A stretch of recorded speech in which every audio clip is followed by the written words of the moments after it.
जब भी चेरनोबिल का नाम लिया जाता है हमारे दिमाग में तुरंत एक तस्वीर उभरती है, एक भयानक, रेडियो एक्टिव और मौत से भरा हुआ चेहरा। टूटे हुए बिल्डिंग्स, खाली सड़कें और हवा में घूमता हुआ रेडिएशन का खौफ। लेकिन क्या ये दरअसल में उतना सच्चा है या ये सब सिर्फ गलत धारणाएं हैं जो सालों से लोगों के दिमाग में बैठ चुकी हैं? आज हम इस वीडियो में जानेंगे चेरनोबिल के बारे में पाई जाने वाली 10 सबसे बड़ी गलतफहमियां, जिनमें से कुछ तो सच के इतने करीब लगती हैं कि झूठ पहचानना मुश्किल हो जाता है। तो चलिए शुरू करते हैं।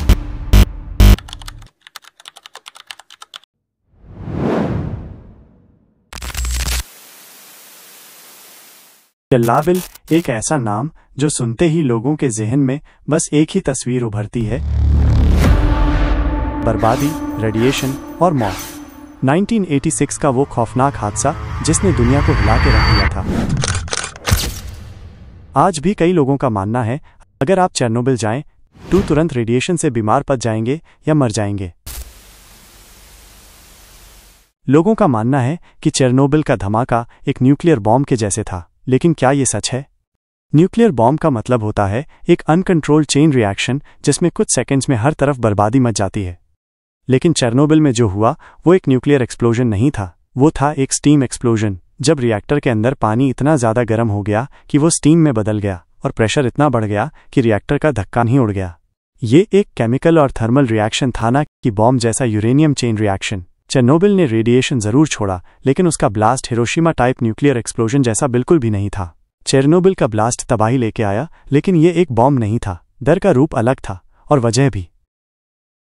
टीवी पर दिखाया गया हजारों लाशें, लोग भागते हुए, आंखों में आंसू, और तब से एक ही बात लोग कहते आए हैं, हजारों लोग तुरंत मर गए थे। लेकिन असल में तुरंत मरने वालों की संख्या हजारों नहीं थी। रिएक्टर ब्लास्ट की रात सिर्फ 2 लोगों की मौत हुई थी, एक इंजीनियर और एक प्लांट वर्कर। दोनों ब्लास्ट या इंजरीज के कारण उसी रात चले गए। आने वाले कुछ हफ्तों में 29 और लोग एक्यूट रेडिएशन सिंड्रोम से मर गए, ज्यादातर फायरमैन और प्लांट के वर्कर्स। कैंसर और दूसरी बीमारियों से होने वाली लंबे समय की डेथ अलग इशू है, जिसका अंदाजा लगाना भी मुश्किल है। पर अगर हम सिर्फ तुरंत हुई मौतों की बात करें तो हजारों का नंबर गलत है। डर जरूर था, लेकिन जो तस्वीर मीडिया ने बनाई वो सच्चाई से बहुत दूर थी। लोग कहते हैं चेरनोबिल एबी एक डेड जोन है जहां कभी जिंदगी वापस नहीं आएगी, एक सुनसान रेडियो एक्टिव भूमि जहां सिर्फ खामोशी है और मौत का निशान। लेकिन सच ये है कि जिंदगी वापस आ चुकी है। चेरनोबिल एक्सक्लूजन जोन में आज वुल्व्स, बेयर्स, लाइन्स और रेयर बर्ड्स जैसे स्पीशीज फिर से दिखने लगे हैं। इंसानों की कमी ने नेचर को मौका दिया फिर से जीने का। कई साइंटिस्ट मानते हैं चेरनोबिल जोन वाइल्ड लाइफ के लिए एक एक्सीडेंटल सैंक्चुरी बन गया है। रेडिएशन के बावजूद ये प्राणी वहां सरवाइव कर रहे हैं और फैल भी रहे हैं। कंट्रोल टूरिज्म भी अलाउड है। रिस्ट्रिक्टेड एरियाज को छोड़कर कई जगह ऐसी हैं जहां आप प्रॉपर सेफ्टी मेजर्स के साथ जा सकते हैं। चेरनोबिल एक हॉरर स्टोरी जरूर है, लेकिन ये कहना कि वहां कभी जिंदगी वापस नहीं आएगी एक पुरानी सोच है।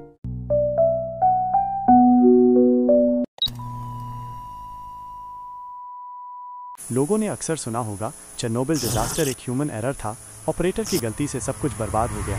पर क्या ये पूरी कहानी है? रात थी, टेस्ट चल रहा था, और हाँ, वहाँ ट्रेजेडी बना सकता है।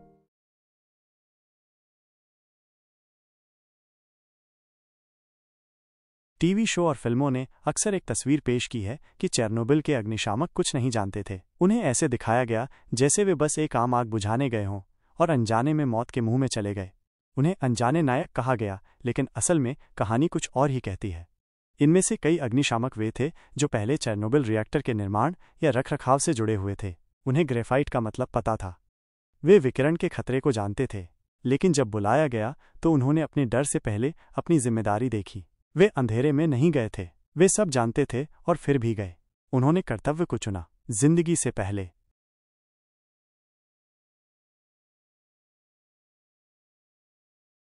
फिल्मों और वीडियो गेम्स ने हमें दिखाया है कि चेरनोबिल के अंधेरों में 2 सिर वाले जानवर, म्यूटेंट और मॉन्स्टर्स घूमते हैं, जैसे ये कोई रेडियो एक्टिव हॉरर वर्ल्ड हो।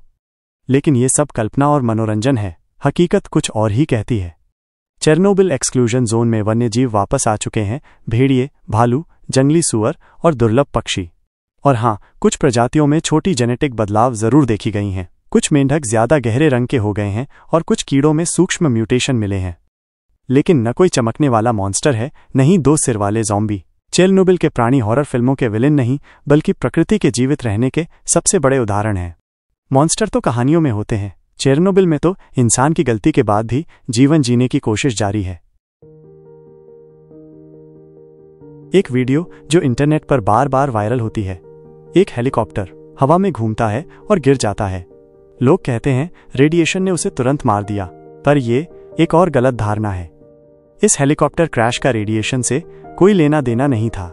4 अक्टूबर 1986 को एक सोवियत मिलिट्री हेलीकॉप्टर रिएक्टर के ऊपर रेत के बोरे गिरा रहा था, लेकिन तभी वो एक कंस्ट्रक्शन क्रेन के केबल से टकरा गया। केबल हेलीकॉप्टर के रोटर ब्लेड्स में उलझ गई और कुछ ही सेकंड में वो गिर गया। रेडिएशन से न तो इलेक्ट्रॉनिक्स फेल हुए, न पायलट बेहाल हुआ। ये एक दुखद यांत्रिक दुर्घटना थी। रेडिएशन इसके लिए जिम्मेदार नहीं था। उस क्रैश ने जान ले ली, पर सच की जांच भी जरूरी है।